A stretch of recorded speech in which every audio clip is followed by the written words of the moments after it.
பூவுலகின் முதல் கருக்காத்து இன்றைய நவீன தொழில்நுட்பத்திற்கு வித்திட்டவள் திருக்கருகாவூரில் வீற்றிருக்கும் கர்ப்பரட்சாம்பிகை அம்மன்.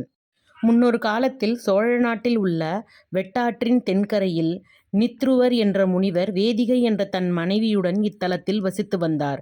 ஒரு முறை இவரது மனைவி கருவுற்று இருந்தபோது அவளை தனியே தன் ஆசிரமத்தில் விட்டுவிட்டு வருணன்பால் சென்றார். அப்போது ஊர்த்துவபாதர் என்ற முனிவர் இவரது ஆசிரமத்தை நாடி வந்து தம் பசிக்கு உணவு கேட்டார். இவரது குரலைக் கேட்டும் அச்சமயம் கருவுற்றிருந்த வேதிகை உடல் இயலாமையினால் எழுந்து வந்து அன்னம் இட முடியவில்லை. இதையறியாத அம்முனிவர் கோபமுற்று கருவூனம் என்ற நோயினால் வருந்த சாபமிட்டார். செய்வதறியாது திகைத்த வேதிகை இத்தலத்து பெருமானையும் பெருமாட்டியையும் வேண்டி துதித்தாள். ஆனால் வயிற்று கருக்காக்கப் பெற்று குழந்தை உருகொண்டது. காமதேனு பாலை சுரந்து அளித்தது.